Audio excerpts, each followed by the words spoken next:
Do what thou wilt shall be the whole of the law. This is David Shoemaker, and I'd like to welcome you to Living Thelema. This month we're going to be talking about ritual construction methods.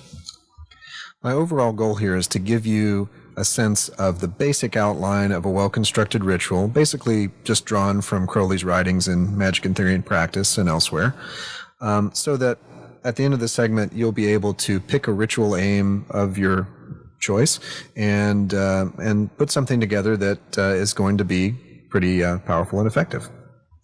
That said, of course, like many of the things we've talked about on these segments, practice really does bring greater strength and greater clarity, greater focus, greater efficacy. So, of course, you're going to be practicing ritual hopefully for the rest of your life and getting better as you do.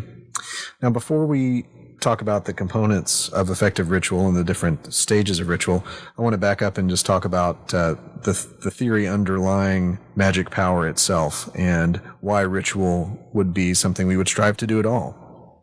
All of you know Crowley's definition of magic being the art and science of causing change to occur in conformity with will. But let me read you these further words from Liber Libre. To obtain magical power, learn to control thought. Admit only those ideas that are in harmony with the end desired, and not every stray and contradictory idea that presents itself. Fixed thought is a means to an end. Therefore pay attention to the power of silent thought and meditation. The material act is but the outward expression of thy thought, and therefore hath it been said that the thought of foolishness is sin. Thought is the commencement of action, and if a chance thought can produce much effect, what cannot fixed thought do? So, with this in mind, let's talk about ritual as, among other things, a technique of focusing attention. This partially explains the importance of the training of the mind through Raja Yoga that's so evident and prominent in the system of AA and elsewhere, and much of Crowley's writing across the board. When we ritualize our intention and focus that thought into word and that word into deed thereby, we create a structure, a form. And if there's one law of nature that we can say universally, observably holds true, is that force follows form. Force will only go where a suitable form exists to contain it. If you build the physical components of electrical circuit, the wires and such, and connect that to a power source, the power flows. If that form of the wires was not correct, if it was not suitable for that force, it wouldn't work. Similarly, we're fashioning ourselves, in the big picture of the great work, we're fashioning ourselves into a form suitable for the indwelling light of the angel. But in a day-by-day way, in a microcosmic way, in terms of our ritual, we must set up the ritual to be a form that will invite a certain force. The effectiveness with which we can do this will depend on our trained ability to focus our attention and intention via symbol and ritualized action and all of the other correspondences and associations that we may have with a particular idea, whether that be through image or incense or physical accoutrements like magical weapons or talismans and so on. And intelligent use of these ritual forms, practiced use especially, will allow a very precise change in consciousness along the lines that we desire. So we construct a psychological environment for the building up of these associations, and then we find a way to tap into energy, a ecstatic force that can charge that form. And here again is that union of thought, word, and deed which completes the ritual action. Now, there are different types of ritual, of course. We have dramatic ritual, such as the rites of Eleusis that Crowley performed in 1910, where the energy of the ritual is accomplished via the drama and the embodiment of the particular energies and characters and their interplay and so on. We have what I would call unconscious ritual embedded in our culture, where we collectively engage in patterns of changing energy that we don't think of as ritual, but just day-to-day living that is ritualized. But what we're going to focus on today is classical ceremonial ritual, a fairly structured approach that Crowley, for example, would have learned in his early association with the Hermetic Order of the Golden Dawn, and which many orders that have come since have elaborated.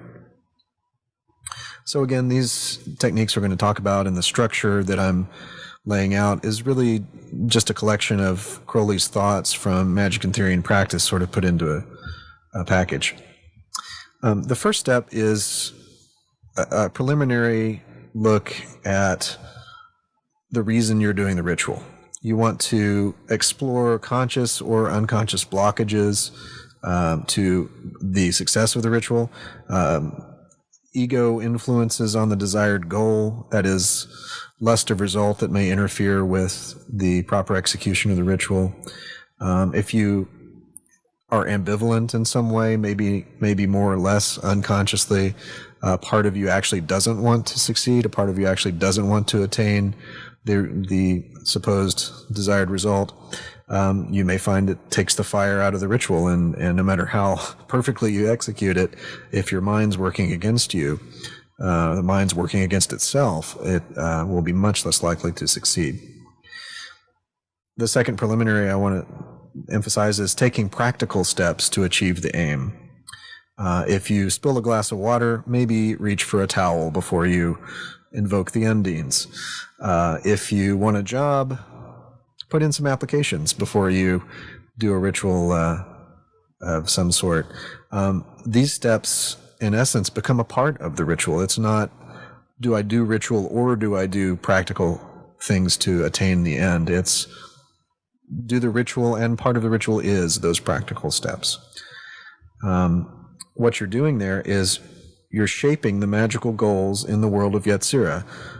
That is the thought and the word, the statement to yourself, the conception of the goal, and the statement to yourself of that aim. You're linking that to the deed in Asiya. And that deed, here speaking in the practical sense, like putting in the job applications, becomes a concrete magical link to the desired goal. Once you've decided to do the ritual, I recommend you do a brief ceremony or meditation, which is more or less a purification and consecration of your aim. Now, remember, purification, if you look in Crowley's Liber 150, the Law of Liberty, purity is defined as a state where no alien element intrudes. The thing is purely itself. So with purification of your intention, you're simply washing away any undesirable accretions to the central pure aim of the will. And one of the ways you do that is through the processes I've already mentioned, in terms of looking for counter impulses and ambivalence about the outcome. But you could also develop a visualized meditation process where you visualize the magical aim as an object of some kind that you are ritually washing, literally washing away everything that isn't purely it. And then the consecration of the aim is giving a sense of sacredness to the aim. So link it to your true will. See it as an extension of the will of your holy guardian angel. See it as a step in your path toward union with the holy guardian angel. Make it holy.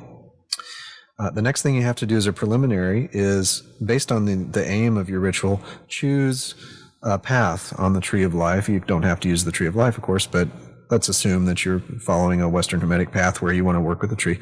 So choose a path on the tree, Sephiroth or one of the connecting paths, and look up the correspondences from 777 or other sources. These might be incenses, colors, sigils, deities associated with the goal, the Hebrew hierarchies of the divine names, the archangels, the angels, and the palaces of Asiya that correspond to the four worlds. The next thing you want to do is consider the timing of the ritual.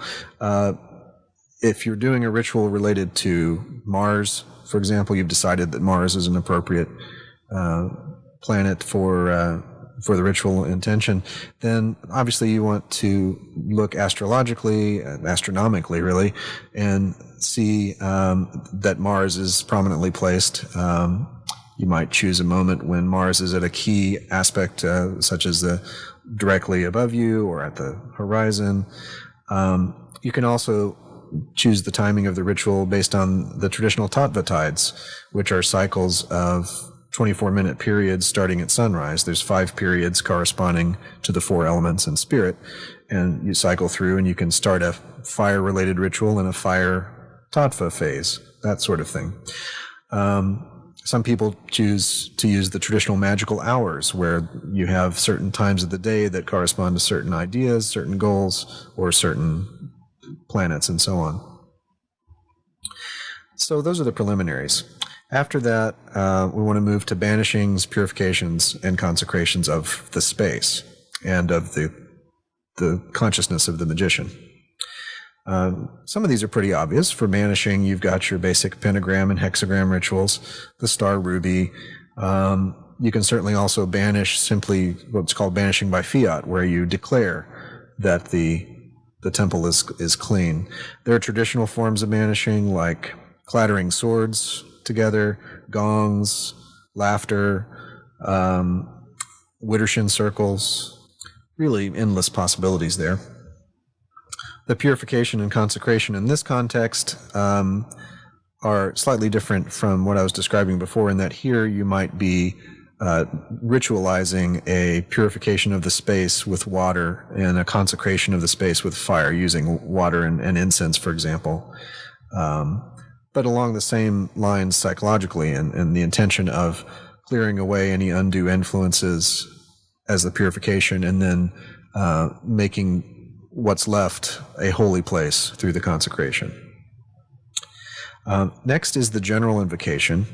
I liken this to activating the power station. You've got a central power station in your city, and you've got to make sure it's turned on and fully functional. So you want some sort of invocation that has broadly beneficent power to be that power station. Examples would be the preliminary invocation from the Goetia, also seen in a different form in Liber Samekh. Things like the first Enochian call, some sort of middle pillar variation. Things like that. Something that for you really just gets the power flowing for you. After the general invocation, you want to make the oath or proclamation. That is, you state the purpose of the rite. This, in the thought, word, deed sequence, is the word. You've formulated the thought and the intention of the ritual. Now you align the rite consciously with the final intent via the word. It's a microcosm of the whole idea of the logos and the effect of the logos in the world, the word that manifests the impulse, the word that embodies the impulse and takes it out into the world. So this could be a sentence or two, saying, I am Frater Sor so-and-so, and it is my will to create a talisman of Mars that I may obtain magical power to execute my true will. Whatever. You just want to put that into words. Now, after this, you move into the specifics of the rite. Here is where you use invocations or other techniques that really tell that power station where it's going to send the force, which specific house is the electricity going to flow to. And the specific house, of course, is going to correspond to those aims of the ritual, the Sephiroth or the paths that you've determined are corresponding to the aims of the ritual. And so you're going to set up your invocations, your specific invocations, to do that, to address that energy. So one example in poetic form would be Liber Israfel, which is designed to be an invocation of Thoth and a Tahuti. And in that ritual, you can see the progression from imploring the god to appear, and then by the end of it, you're embodying the god. So the invocation itself is a process of bringing the god energy into yourself and then embodying it. Other options for the specific invocation would be the specific greater pentagram or hexagram rituals of the particular element or planet or zodiacal region that you're wanting to bring in. And some of my earlier segments on the pentagram and hexagram rituals, I think, have clarified a little bit about how that is done. Now, having brought in the general power, having aligned the aim of the rite with your consciousness in word, with the oath or proclamation, having performed necessary specific invocations to get the specific kind of energy in the room that you need, then you got to find a way to bring that down into some sort of manifestation at the level you need it. Basically, the theory here is that you are using the idea of the four worlds to bring some ineffable energy down into increasingly concrete and manifest form. You can use the color scales for visualization. You can use the idea of interactions between the levels of the hierarchy. For example, if you've established a certain Hebrew hierarchy that you're using in terms of deities and or divine names and archangels, angels, and so on, then you can implore the divine name, the powers behind the divine name, to send forth the archangel, who then is implored to send forth the angelic choir, and so on down the line.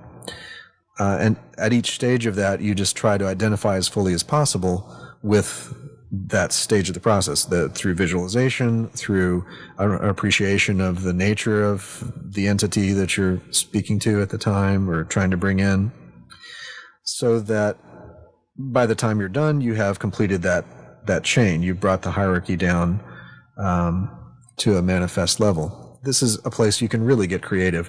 Another kind of ritualized example of this was I wanted to do a consecration of a talisman of Jupiter. So several of us had constructed a ritual with various specific invocations of Jupiter, including hexagram rituals, but the climax and sort of the bringing down of the force was to set up a large tree of life on the floor, and then have all the ritual participants walk down the lightning flash shape on the tree, which you may have seen, while chanting the hierarchy of divine names, archangels, angelic choirs repeatedly. So several passes down that lightning flash, chanting, and then we concluded in the west, where there was an altar representing Malkuth, and the talisman was there, and we brought that energy down, and then all projected that force onto the talisman. So the ritualized actions themselves embody a bringing down of the force. That's just one way to do it, but I thought I'd give an example of how that can be ritualized as opposed to simply visualized or done using the names themselves and so on. Now, very importantly, the next step is to find a way to lock in that force, to find a way to make sure that now that you brought this specific force into the room, you can do something with it that has an impact. One of the most common ways of doing this is to consecrate a talisman, or to consecrate some food of some kind, a cake of light or a goblet of wine or both, as a Eucharist. Talked a little bit about Eucharist on the last segment on daily ritual. But find some way to lock in that force into something physical.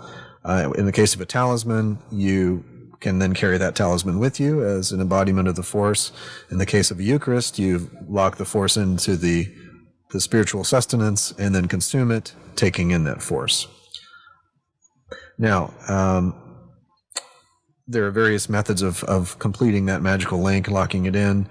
In the ritual I just described, this consisted of all of us giving the sign of the Emperor at the talisman at the end. You know, when we come down to the Malkuth altar after coming down the tree, multiple times with the chanting and all of that. We had built up that force in ourselves, so we concluded by giving the name of the palace of Asia, of Jupiter, Zedek, and with that name gave the sign of the Emperor and projected that force out onto the talisman. Find some way to do it, holding it in your hands, chanting, visualizations, and so on. There are plenty of methods encoded in the Gnostic Mass, for example, that will give you lots of ideas about how to create these sorts of talismans and Eucharists. Once you've got your magical link charged, you want to take great care to protect it. In the case of a Eucharist, this means primarily that you have kept your stated aim in mind, and as you consume the Eucharist, you're very mindful of that aim and mindful of the fact that you're taking in that charged essence with the consumption. In the case of a talisman, what you want to do is protect the talisman. Traditionally, this would be done by wrapping it in black silk or some such, and do that before you give any banishings, before you close down the space. For example, if you've invoked Jupiter into a talisman, among other ways by doing the invoking rituals of Jupiter, the hexagram rituals, then before you do the banishing rituals, you want to wrap that talisman, protect it, or you end up potentially banishing the charge right out of it. The general rule is find some complementary banishing to get rid of whatever force you've invoked, that any residual force that may still be there. This could be the banishing form of whatever pentagram or hexagram rituals you've done. Could be a banishing by fiat again. The classic license to depart. I now set free any spirits which may have been imprisoned by this ceremony. Depart ye in peace unto your abodes and habitations. Be there a peace between us, and be ye ready to come when called. Something like that. The exact wording can vary, but use your right ingenium in that manner. And then once the temple is closed down, residual energy is done.